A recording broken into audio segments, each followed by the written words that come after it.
Good morning, my ladybugs and my boo bugs. It's your favorite love bug. Good morning. Oh, I just wanted to lay right here and just rest and, get some time in before I gotta get them kids off for school. But everything can be like, get up. Let's go. Let's go. We gotta, somebody needs to hit us. We gotta spread this awareness. So, let's go. All right. I'm not sure the last time I was talking to y'all, about how, like, my mom was, like, mentally fighting things, when she was going through a little hardship in a relationship, and she was just having some mental things that she had to fight. Any woman can understand, and if you are not a woman, but if you are a teenager, you have not got there yet, and I pray to God that you don't ever get there. And my advice is to not ever allow a man to seep up in your skin so much, up in you so much, that he be able to get those parts of you, therefore that you're losing certain parts, or not losing them, but just like, I can't even explain it, but some of y'all women understand, because I can't even get the right wording for it. I'm just praying that nobody ever in life have to go through what I witnessed, But if you ever find yourself going through it, in it, or see that it's creeping upon you, please, please, please, please, please, my advice is to choose you. Choose you no matter what it look like. It may hurt. It may hurt to walk away. It just choose you, please. I promise. I promise. The future you, that now you are, that now you is, that future you is going to think the now you. Please choose you. I'm trying to tell you, even if you choose the man, I guarantee you he's still going to choose to do what he wants and all this other stuff. So just choose you. Love on you. Okay. So what I wanted to basically go back to was just like, okay, I want to point out, before my mom had sent me and my brother to go with our dad so she can get her mental together, I want to point out the fact that my mom tried. She tried so hard.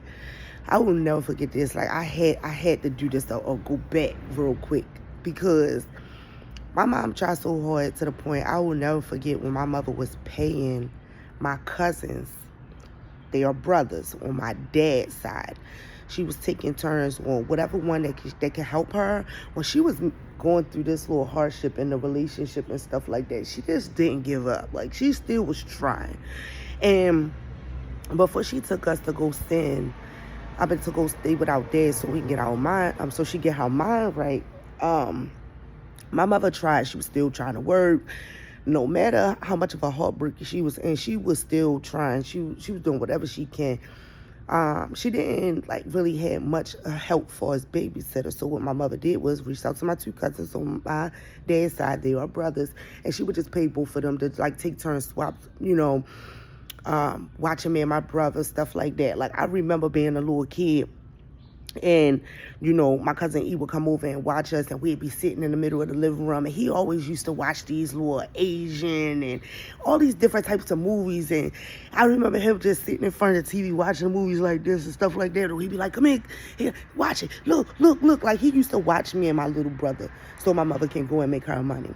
But remind you, I told you my father was bitter. Okay, now, during those times when we were still living with my mom, and I would still go and stay the night with my dad here and there, go spend time with my dad here and there. And my dad was so bitter to the point, like, when I go over there with my dad, that's all he would be talking about is my mother. Like, I don't even understand how my stepmother, as a woman, how you even stayed around in this man for so many years. Like, you really watched this man stay and be in love with another woman for many years. Like, for many years. Like, who in the heck is still talking about their baby mother that they so-called don't like, don't love, none of that. For decades, my nigga. Seriously. The nigga ain't stopped really talking about my mother in that way, in a weird way, until like my second daughter came into play. To my second child, God forgive me, I said second daughter, oh Lord. Till my second child came into play. Like, when I mean all my life, come on now, when I had my daughter, I was like 24. Okay? Um, but I used to I'll go over my dad's house. And when I go over my dad's house, my father was always drinking them bottles, 211, still, all that. He was always drinking dumb stuff like that, okay? And he would sit there. My stepmother always at the computer. And he was sitting there talking about her, like how, oh, my mother a hoe, she ain't shit, how she, she took all his money and went to the jail and spent it on another nigga, or how she just took all his money and she just be spending on all different types of niggas, because he be bringing up, oh, she was dealing with fraud and fraud and this, that. I'm like, God dang, you talk about niggas that was before you? You still, you mad? Like, what? Like, come on. You talking about two niggas that was before you and a nigga that came after you. Like, what? Boy, bye.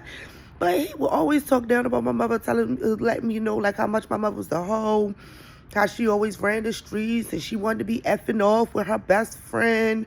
How she was hanging with all these girls and they was just a bunch of hoes doing this, that, and third. How ain't nobody had that for in their life and they was just bouncing from dick to dick trying to find their daddy, all this other stuff. And how he tried to love her and he did whatever he can for her and bought her whatever she wanted and all this other stuff.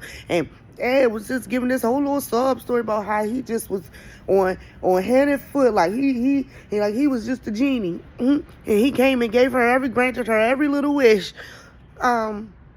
But he will always talk about that. But then we'll proceed to, and then Rick, oh my gosh, I got some clothes on. I want to sit up so bad to show you how he'd be sitting on the side of that bed with the dresser right now. I'm doing it. Hold on, y'all. I'm about to show y'all this bitter stuff I went through as a child. My nigga. Oh my gosh, the phone gonna be so far away. And I don't even got the earpiece, the mic, nothing. I don't got nothing on because I just woke up and was like, I'm about to connect real quick. I'm about to connect. So if it messed up, you know why. Hold on. Because I'm going to take y'all through there because I had to go through it, okay? So, I want to know if you can hear me. I believe you can, and I believe it says I'm connected. All right, let me see. Where's one of these little stands? Got all these ring lights in here, and I don't see not one right about there. I think my son got them. Oh my gosh, y'all, I just want to show y'all. I have to show y'all. And the fact that I have the little thing at the bottom of my phone. Hold up, I got a stand. I got to show y'all, okay? Cause what you playing with? Hold on, let me get my daughter. Hold on, turn it up.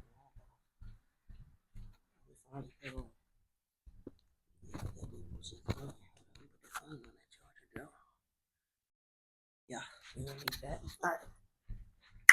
Let me hook y'all up to this stand real quick. Kitty quick.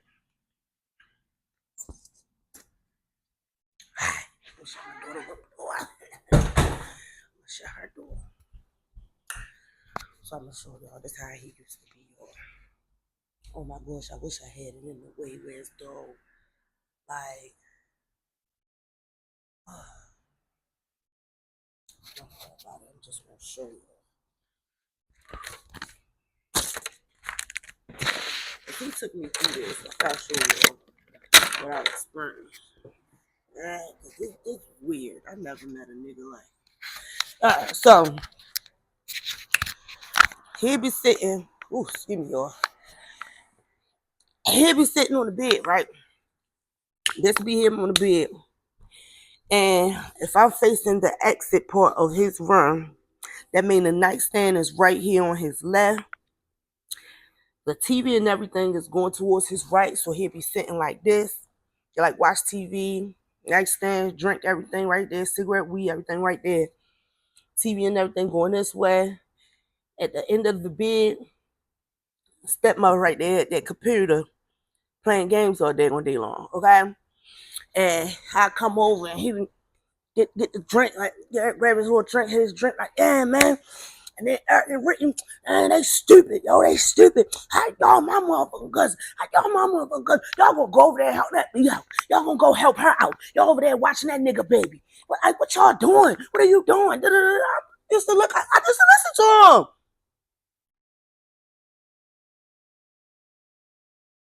Dang, you really feel like that? Then I'm petty. I don't know, nobody know I'm petty. So I'm the one like, damn, that's how you feel. I'm like, yeah, man, Eric be over there whipping it up for us. You feel me? It was hot in there. He hooked the fan up. Yeah, I'm trying to tell you, man, they be looking out like I'm petty. So I'm gonna say more because I know you mad. I want you to talk more. Say more. What's up? How you feeling? Like, you feel me? So he just used to go back and forth about that to the point my dad and my cousin, they had a falling out behind that, behind my dad just watching me and my little brother so my mother can work. Like, when I mean my dad cut my cousins off and stopped kicking it with my cousins because they was helping my mother watch me and my little brother. Like, that's how bitter my dad was.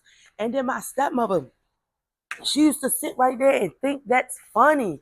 Always tone that. You know, she don't need to hear that or tone that, this, that, and the third. Tone that, and this, that, and the third. But every time you turn around, she's laughing. Like, how's this funny? But you know what I used to do?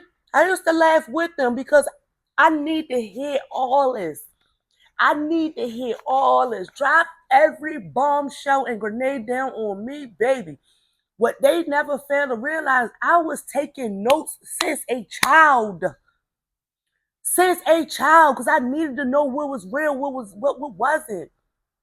Since a child, I was taking notes. Like, if my mother was still here, she even tell you. When my father used to say dumb stuff or say stuff about her, I would go back to my mother like I was messy. Like, yeah, my daddy said da da da da. My mother was a real one. My mother was a real one. Nothing like my dad. My dad ain't got nothing on my mama. Okay? My mother was a real one. I don't want to hear that. I don't want to hear that nigga. You know, I don't want to hear that. Don't come back telling me nothing he said. I don't want to hear this, that, dirt. My mother did not play. She was a real one. Okay? A real one. My mother ain't talked down on my father. My father was forever talking down on my mother, calling her all types of hoes, sluts, how she ain't got her daddy in her life. He used to talk about my grandmother just because he was mad because my grandmother put it in my mother to walk away. She always made it known, you don't gotta take no stuff from nobody, especially no man. So my dad never liked that because while my grandmother walked away from her husband when he was doing wrong, my father, he stepped out and did some wrong, so my mother walked away too. He ain't like that. Oh, she want to be like her mother. She want to listen to her mother. Oh, you mad because the people, like, growing up, like, and not even growing up, in these black families on both sides of my family, it's okay for your man to step out. It's okay for your man to cheat. And you better not say nothing. And you better not go nowhere either. The line got drawn at Joe. Joe wasn't with none of that. Ain't no man raised no hand. Ain't no man ever raised no hand at my grandmother. Let's start there. But Joe wasn't with that. She wasn't with no man raising their hand at her cheating. The first chance she found out about a cheat, what? All right. With so much love in my heart for you, I love me way much more. Okay? And I respect her for that. You feel me? Boom. But my dad was bitter. My dad was so bitter that him and my cousins, they got into it, like they stopped being cool. Remind you, my dad and my cousins were like best friends because they grew up together. Their mothers are sisters. The mothers are best friends. You feel me? So yeah, like them three, they grew up together. So my dad, yeah, he was hurt that my cousins were helping my mother because my dad was bitter. Like, how dare you help her get up on her feet and I'm still over here in my mother's basement with no job and nothing to do with myself and just but to talk about other people and watch football games and play basketball games all day long on the game. How dare you help her be better? He was an angry mother lover. Okay? That's why I was so angry growing up, because I had endured so much. I witnessed so much. I was, but we're gonna get there, because see, people like a lot of people gonna look at these videos and be like, "Why is she doing this? Why is she doing it?" It's needed. It's needed. I'm biting the forbidden fruit. It's needed. I'm bringing awareness because it's needed. It's needed. All my life, I was made to be the black sheep. I'm so angry. I'm hateful. All I want to do is fight. That's not me. That's not me. But I'm getting my identity back. Cause see what they did, 111 North Milton, the moms in that household, they did whatever they can to bury me. Mm-mm. Mm-mm. Nah, I'm coming for what's mine. Mm-mm. Definitely. And all I need.